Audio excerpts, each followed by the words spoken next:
Ok, amigos da Rádio Teletema, os programas Espaço da Inclusão e Teletema Cast, nós temos a honra de receber hoje ela que é locutora, dubladora, diretora de dublagem. Estamos falando de Marlene Costa. Marlene, uma boa tarde. É um prazer tê-la aqui na Rádio Teletema, tudo bem? O prazer é todo meu, Felipe. Desculpe a demora para dar essa entrevista para vocês, né? Mas a minha vida não é fácil. Meu nome é trabalho. Que bom, graças a Deus. Marlene, fala pra gente o que te levou a ir para a dublagem. O amor. Eu amo dublar. Eu sou filha de artista, eu cresci no meio artístico. Quando eu fui para a televisão, eu fui através das mãos do vô Avancini, mas através de um teste, que minha mãe era cantora na época. Minha mãe falou para ele, não é só uma carinha bonita, faz o teste com ela. Se der certo, ela fica, eu deixo. Se não der certo, ela continua na vidinha dela. E eu fiz teste, ele queria muito, fez os testes todos, aí entrei na televisão. Comecei a fazer novela aqui, uma, outra, tal, até que fui, a Excelsior infelizmente fechou, que foi na TV Excelsior, eu fui para a TV Record. Quando eu estava na TV Record, eu vim passar um mês aqui no Rio, que eu estava de férias, e fui dublar. O Rodney Gomes me chamou, falou, vamos lá na Herbert Richards, e a gente ouvia, né, versão brasileira, Herbert Richards já existia. Eu falei, vamos sim, puxa, eu tenho uma curiosidade que eu já dublei a mim, dublei uma coisinha muito pequena na antiga IC São Paulo, que através das mãos do Ezio Ramos e da Gilmara Sanches, que eram meus padrinhos de casamento, inclusive, e eu falei, eu tenho muita curiosidade, e fui. Quando eu fui, eu já me apaixonei, e nesse meio tempo, nesse mês de férias, eu resolvi pedir demissão da Record e ficar no Rio de Janeiro, começar a minha vida no Rio de Janeiro. E começando a minha vida, apesar de estar já fui chamada para fazer um seriado na Globo, que era Shazam Xerife, o Silvan Paeso e o Adriano Stewart me chamaram, mas aí eu conheci a Herbert Richards, gente, eu me encantei, eu digo, não, isso é o que eu gosto, isso é o que eu amo. E eu não amo, olha lá é a Marlene Costa. Não, eu amava fazer aquela coisa, botar a minha voz em cima de uma artista tão famosa. E assim, realmente foi quando começou a minha vida de dubladora e eu optei mesmo, porque eu me casei logo, no primeiro ano que eu estava no Rio, eu me casei e meu ex-marido me dizia, mas você trabalha muito e você não precisa. Eu tenho uma situação muito boa. Eu digo, não, mas eu quero trabalhar, eu quero comprar minhas coisas, eu vou trabalhar. Então, escolhe uma só. Você faz teatro, você faz televisão, já fez cinema, mas está trabalhando. Eu falei, tá, então eu vou ficar na dublagem. E não me arrependo até hoje disso, porque eu amo a minha profissão.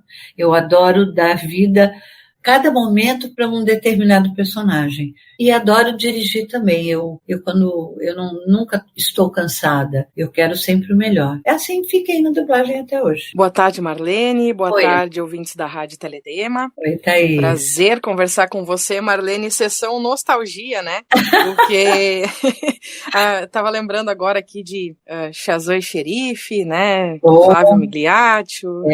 Paulo José. Isso, saudosos. Foi muito legal. Todos eles. Maravilhosos atores. Adriano Stewart, que era filho do Walter Stewart, que era o diretor. Silvan Paeso, que foi casado com a Natália Timber, também um grande escritor. Todos eles já foram, mas fizeram parte da minha vida. Com certeza. Marlene, para você, né, na sua experiência de direção de dublagem, você acha que uma pessoa com deficiência visual total, né, uma pessoa cega, pode dublar? Olha, eu vou ser muito honesta com você. Eu acho que não pode, porque você não pode só se basear no som, tá?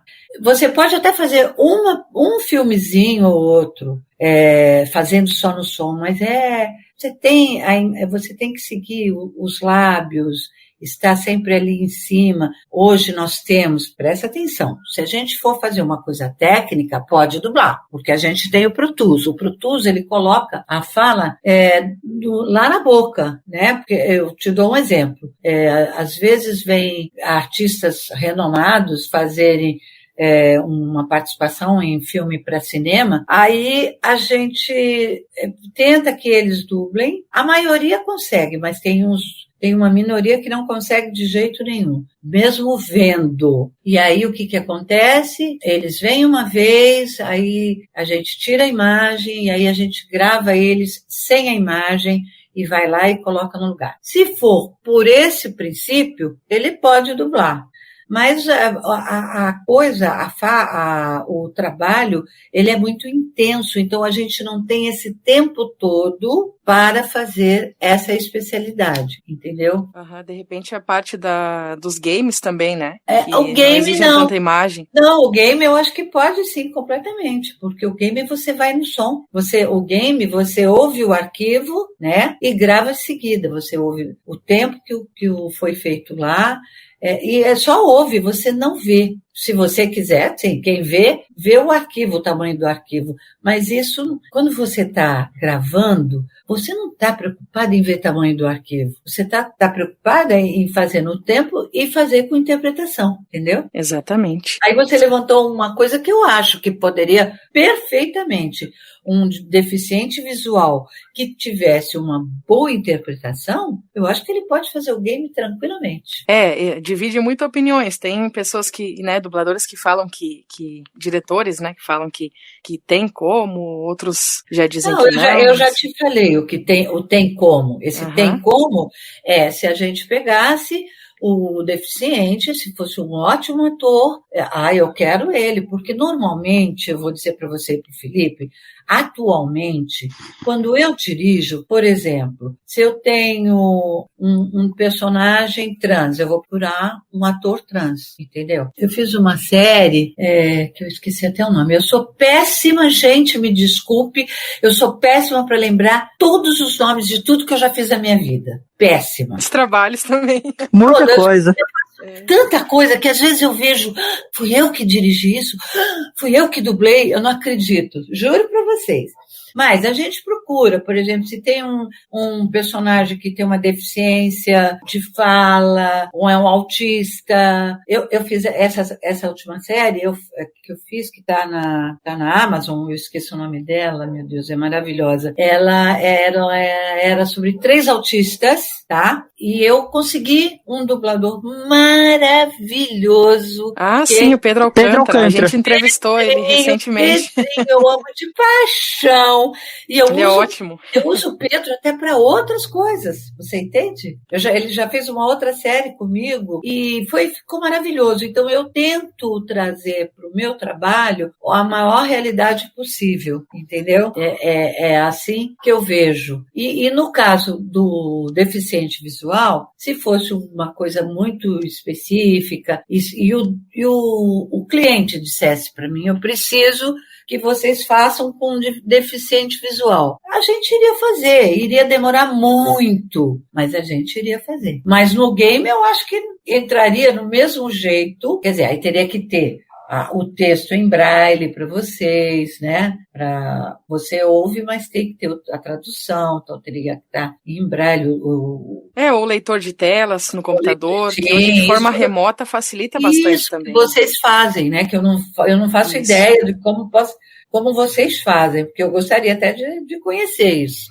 Tem leitores de telas, né, no computador que nos permitem ler com maior rapidez, né? Olha que maravilha. Rapidez quanto o braille, no caso. Que maravilha, que maravilha. Então, para um game, não seria problema nenhum. Para um filme, uma participaçãozinha pequena, eu acho que não teria problema, desde que você tivesse uma bela interpretação e o diretor tivesse muita paciência para ajudar você, tá? Porque existe esse lado também, tá, gente? A paciência, né? Exatamente. Ô Marlene, como é que foi fazer Caverna do Dragão?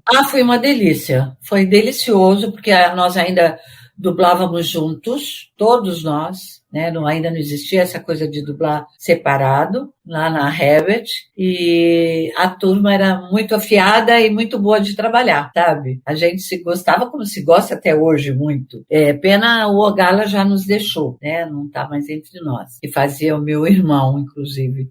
Mas a gente não tem mais o Drummond, a gente não tem mais o Ionnet, o Miguel Rosenberg, mas os outros todos estão aí. Niso, Ricardo, Mário Jorge, Mônica, eu, e depois minha filha, a Fernanda, porque por causa de eu ter fumado, a minha voz foi ficando rouquinha, depois lá, muito pra frente, veio de novo, eu falei, não, eu não vou conseguir fazer. Hoje eu conseguiria, porque eu já tenho muitos anos que eu larguei essa porcaria. Minha voz voltou completamente. Eu até fui fazer um episódio com o Felipe Maia e a Maíra, um episódio que nem ele batalha muito para ver se consegue lançar, e ainda o Drummond conseguiu fazer, foi antes do Drummond falecer, só o Ionnet que não conseguiu. Mas ela ficou impressionada. Ela disse, meu Deus, eu estou ouvindo a Sheila falar. É que a voz volta, sabe? Todinha, graças a Deus. E foi muito bom, muito gostoso. A gente, um errava, um olhava para a cara do outro. Ai, eu quero ir embora, você fica errando. Foi maravilhoso. Adoro essa série. Muito bom demais. Agora tem uma novela, né? Foi, acho que da década de 90 marcou todo mundo, né? A novela Carrossel. Como é que foi essa ideia do Carrossel? Olha, eu fui pega de surpresa, tá? Seu Herbert me chamou na sala dele e disse, olha, nós temos um produto do Silvio Santos, eu quero que você dirija, que você duble a professora e só queremos criança. Eu fiquei desesperada, porque naquela época a gente não tinha quase criança dublando. Tinha 3 no máximo. E eram 13 crianças. Ah, não quero saber, você cata aí, você vê. Aí eu comecei a perguntar para dublador se tinha filho, para fazer teste comigo, para quem conhecia, e assim fomos perguntando, fiz teste, botei as minhas filhas, coisa que uma delas queria muito, que era a Fernanda. A Flávia não queria muito, não. E hoje em dia ela dubla mais do que qualquer pessoa. É impressionante. A dublagem é muito bom, gente. É uma cachaça mesmo. É uma coisa, assim, maravilhosa. Você, quando gosta, quando deu para aquilo, você nunca mais quer largar. Aí foi assim que a gente foi para o estúdio, eu ensinando, num momento, na hora, para 10 crianças, porque 3 já sabiam dublar. E nós dublávamos todos juntos, inclusive eu fazia professora, eu dublava, todo mundo me pergunta como, né? Porque às vezes eu tinha os 13 na bancada, porque os estúdios da Herbert sempre foram muito grandes, e o microfone ele pegava no círculo todo. Então, um se encaixava no outro e eu era a última que me encaixava sempre. E assim eles aprenderam a profissão e foi o sucesso que vocês viram, né? Foi uma coisa que eu chegava na Herbert, todo dia tinha um repórter para me entrevistar, ou tinha telefone, ou tinha pai desesperado pedindo para a professora Helena falar com o filho, que o filho não estava querendo comer se não falasse com a professora Helena, que não ia dormir se não falasse. E eu sempre atendi todos com o maior carinho e levei um susto, né? Porque você, quando dubla, você não tem essa procura, né? Hoje em dia, sim, por causa da internet, tá? Mas naquela época ainda não tínhamos internet assim ativa, então era o telefone, era pelo amor de Deus, me atende, e repórter toda hora. Aí o seu Herbert me chamou e disse, tá vendo, você ficou com medo, você não queria fazer, e olha só, até bagunçou com o Jornal Nacional. Eu falei, mas sou eu, né, seu Herbert, é a novela. E foi assim que veio essa, e vieram outros carros. Veio o Carrossel das Américas, aí veio, acho que eu fiz 3, dublei 3 novelas do Carrossel. E quando de repente eu dou sempre uma escapadinha por aí, tem um capítulo para eu ver. Eu acho muito interessante, sabe? Todo mundo me pede, faz aquela apresentação. Eu digo, qual? Aquela que ela dá nota 0. Todo mundo zero em comportamento. Todo mundo fica...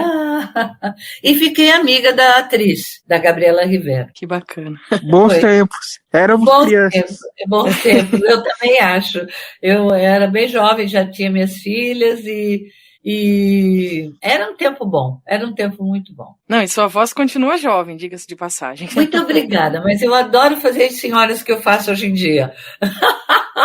Eu amo de paixão, sabe? Agora mesmo eu faço um seriado que eu acho que passa na HBO, Rex, e ela ganhou o prêmio de melhor atriz, comediante. Ela faz uma comediante. O seriado é o Rex, tá? Eu faço a principal, é maravilhoso. Eu gosto, a internet me acusa essas coisas. Olha, hoje vai passar um filme assim. Olha, e também tenho muito contato com vocês, que eram crianças naquela época. Isso para mim é muito importante. E o Carrossel me deu isso de presente. Eu ter esse contato até hoje com aquelas pessoas que ficavam ali ouvindo minha voz.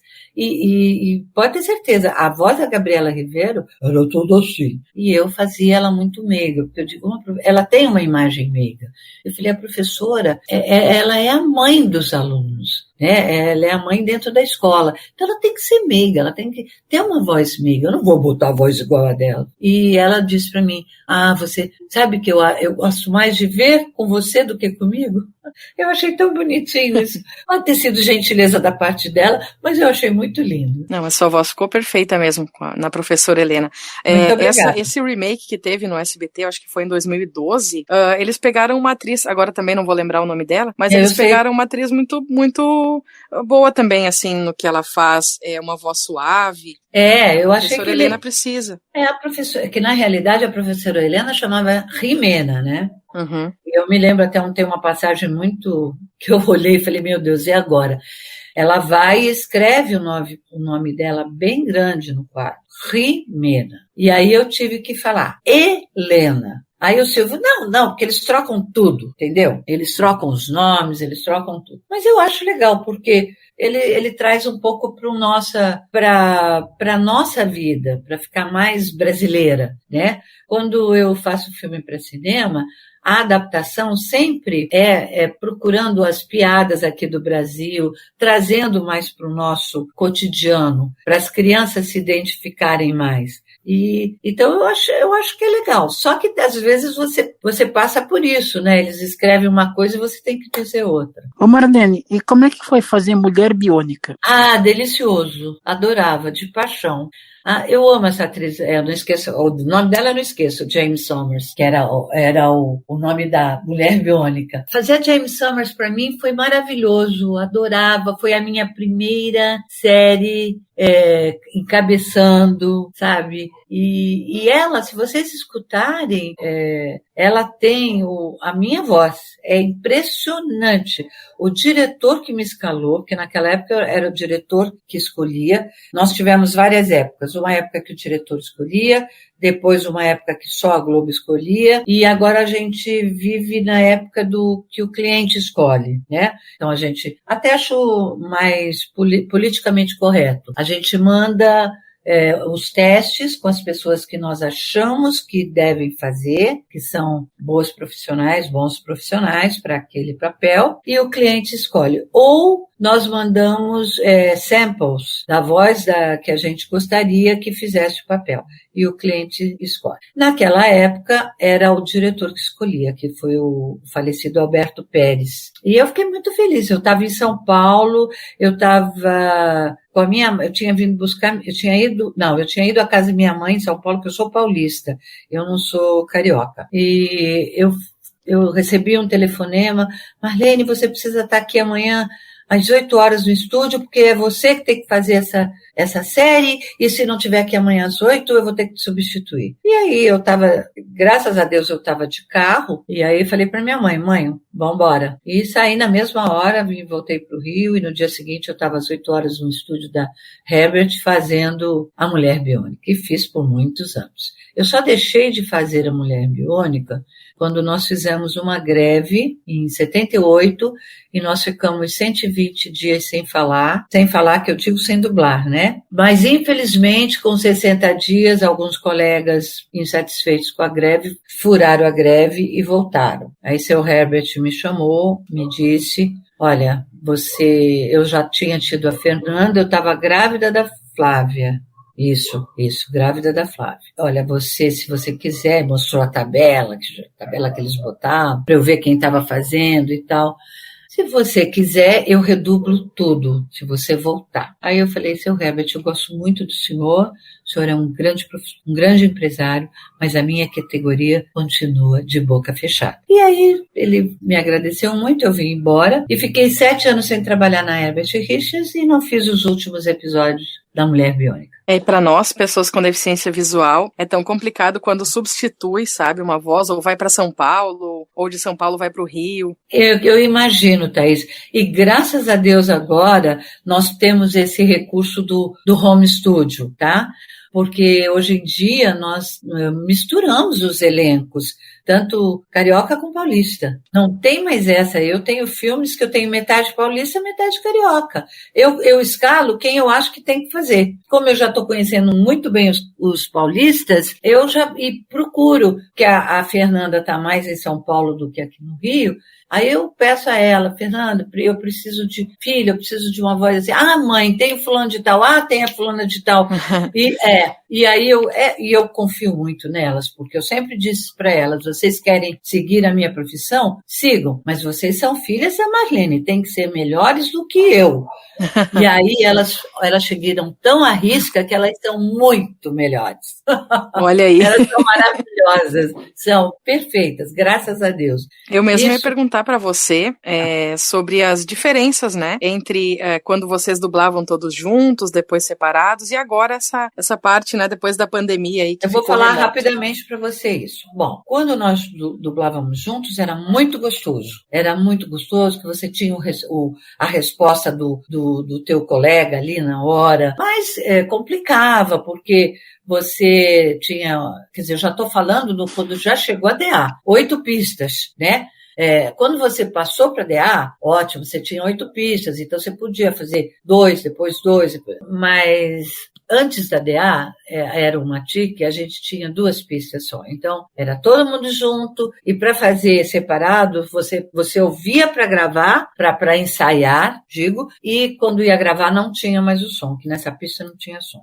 Aí veio a DA, 8 pistas, e aí veio a forma de você gravar separado. E eu vi isso na Double Sound, quando eu fui fazer uns projetos para Disney, lá da Double Sound, porque eu era da Herbert Richards, mas eu fui fazer uns projetos para cinema, e aí seu Herbert não se importava, porque ele não fazia cinema. Aí eu aprendi o que era dublar separado, e cheguei à conclusão que era melhor.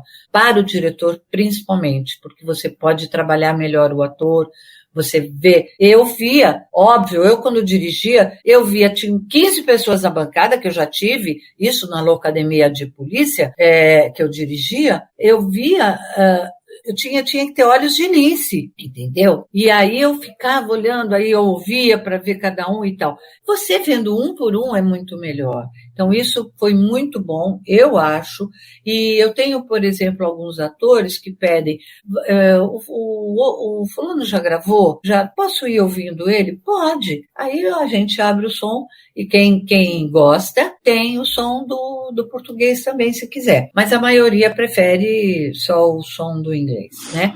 E hoje em dia, quer dizer, a gente tem essas 3 etapas juntos e era muito engraçado porque às vezes você tinha aqueles bifes imensos, né, que você vinha falando, não tinha pausa, e quando chegava, alguém tinha que fazer uma interferência e a pessoa errava, e não tinha como pegar, e você tinha que falar tudo de novo. Olha, a gente passou por muita saia justa, sabe?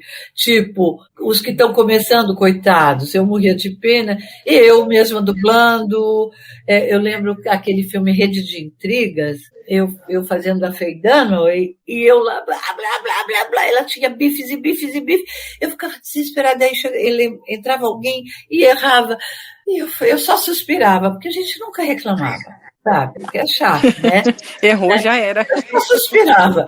Agora, hoje em dia, não. E o home studio, eu digo para vocês, desde quando a pandemia começou, infelizmente, no dia 18 de março, daí eu nunca mais fui para o estúdio.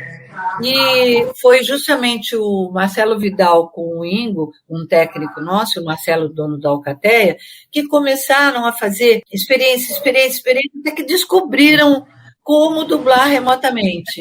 E passaram para todo mundo. né? Olha, a gente tem condição de dublar o técnico na casa dele, o diretor na casa dele e o dublador na casa dele. E aí a gente conseguiu passar para todo mundo, e aí o trabalho começou, todo mundo ajudando todo mundo, um comprando cabine para o outro, nós nos cotizamos para ajudar aqueles que não podiam comprar um microfone. A Alcateia mandava o equipamento, quando eu escalava, mandava o microfone, mandava o computador, e aí, com o passar do tempo, as pessoas foram se organizando e comprando as suas coisinhas, seu microfone, a sua interface, ou o seu microfone no computador, que você pode bota o microfone e você pode aumentar, diminuir, dependendo da marca dele, mas é sempre bom você ter um equipamento legal. E hoje em dia a gente dubla muito em casa e é muito bom, é muito bom. Eu conheço tanta gente que eu nunca vi pessoalmente. Mas eu conheço a voz. Olha que coisa boa. É tecnologia. É tecnologia. E a nossa profissão, eu acho que foi a única que nunca parou, sabe? Ela parou um mês e meio. Depois, lá para o final de abril, todo mundo começou a dublar e graças a Deus, hoje em dia a gente já está voltando um pouco para o estúdio. Tem alguns clientes que preferem, mas eu acho que depende da qualidade do som. A nossa qualidade é muito boa, graças a Deus. Você dirigiu também o Titanic. E como? Foram mais de 150, mais ou menos, que eu me lembre, atores. Foram muitos atores. Eu tive carta branca. Foi o primeiro filme na Herbert Richards fazendo as pessoas separadas. Primeira vez que o seu Herbert permitiu que se fizesse. Eu levei 15 dias fazendo esse filme. Uma coisa que você leva 4 dias, o máximo. Foi maravilhoso, a experiência foi maravilhosa, graças a Deus. Foi incrível, não foi maravilhosa, foi incrível, porque eu tive trabalhos assim da Sônia de Moraes, que fez a Rose mais velha, que, meu Deus, nossa, eu só de lembrar fico arrepiada, sabe? Foi maravilhoso, foi maravilhoso. E eles redublaram em São Paulo, eu não assisti, mas por causa do som e da mídia que eles iam lançar. Mas quem tinha o nosso não quis nem ver. E é besteira, porque deve ter ficado tão bom quanto. Eu não tenho tempo para assistir tudo, mas eu tenho certeza que deve ter ficado tão bom quanto. Eu não assisti essa redublagem também. É que eu tive a minha dublagem, ela teve uma coisa característica. O que eu fiz? Como eu já tinha prática de fazer todo mundo separado na Double Sound, fazer inclusive os vozerios, eu sempre fiz todo mundo separado. Eu fiz os principais, os 2 separados. Eu fiz o noivo, só os papéis menores, o noivo não, eu fiz separado. Os menores eu fiz de 2 em 2, né? E fiz as pessoas que estavam ali no convés ou no restaurante eu fazia um vozerio e fazia outro vozerio com outras pessoas, as pessoas que estavam lá atrás. E na gritaria eu não fiz com os mesmos. Eu programei vários grupos para fazer os vozerios, entendeu? Foi caríssimo o filme, mas ficou muito, muito, muito bom, graças a Deus. Marlene, agora tem uma onda de novelas turcas no Brasil. É horrível.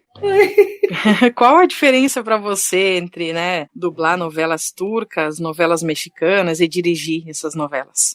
Olha, eu nunca dirigi turca, tá? Turca eu não dirigi. Eu sempre dirigi novela mexicana, mas dublo, né?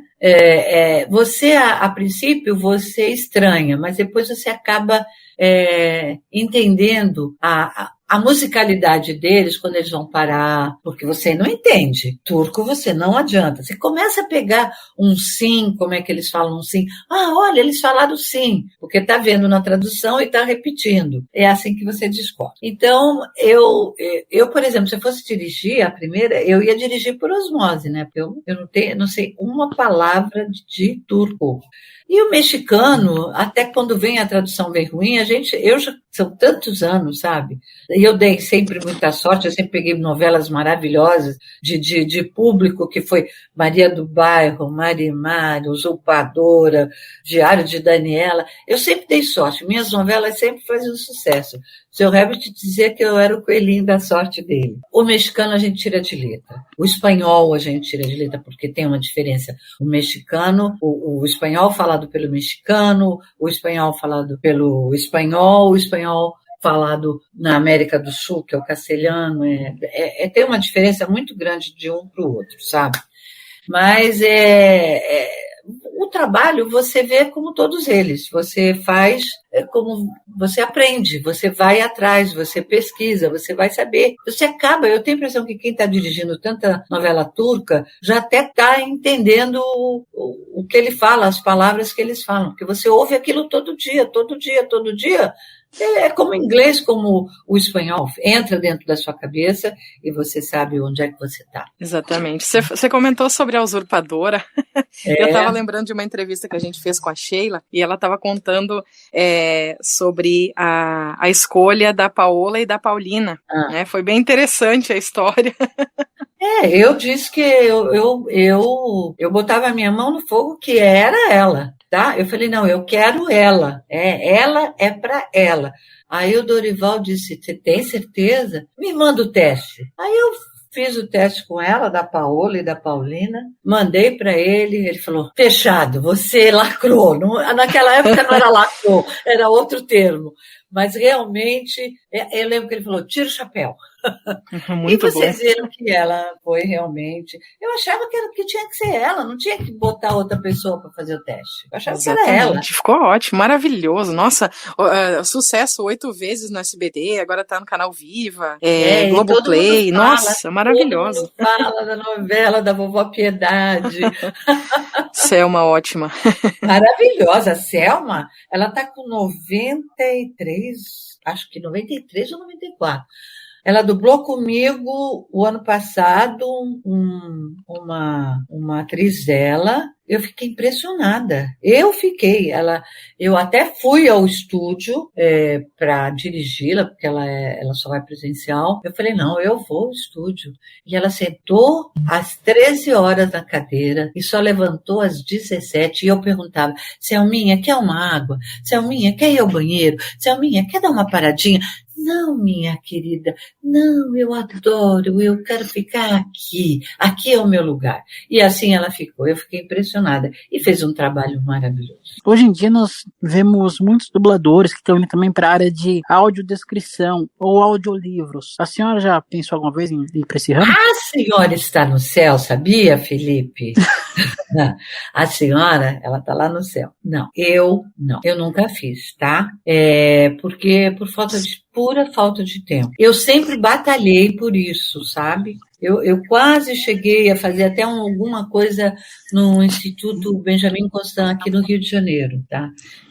Toda vez eu tinha um colega que ia lá e dizia, Marlene, o que a gente pode fazer? Eu falei, eu acho que tinha que fazer uma coisa especial para eles.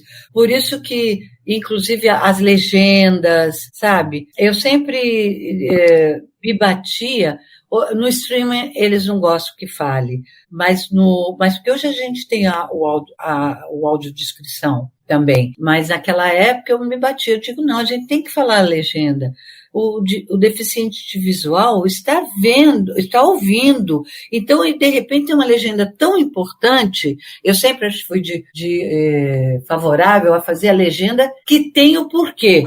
E não dizer bar, teatro, hospital. Isso não, né? Porque a situação já mostrava, você ouvindo, você sabia que você estava no hospital. Você ouvindo, você sabia onde é que você estava. Mas aí eu fiquei muito feliz quando veio o audiobook e quando veio a audiodescrição. E, infelizmente, eu nunca tive tempo, porque a minha vida é dessa forma, sempre foi, há muitos e muitos anos, desde que eu passei a dirigir, de 8 da manhã às 10 da noite, todos os dias da minha vida. Eu fiquei 20 anos sem tirar férias, depois sim, falei, não, agora chega, depois desses 20 anos eu quero férias todos os anos, e passei a tirar a partir daí. E então eu acho muito, muito importante, tudo muito importante. E eu não podia fazer, eu disse para o Queiroz, falei, Queiroz, eu sinto muito de não poder fazer, mas o que eu puder ajudar vocês, eu ajudo. E aí eu ajudava dessa maneira, eu bati o pé para fazer as minhas legendas, né?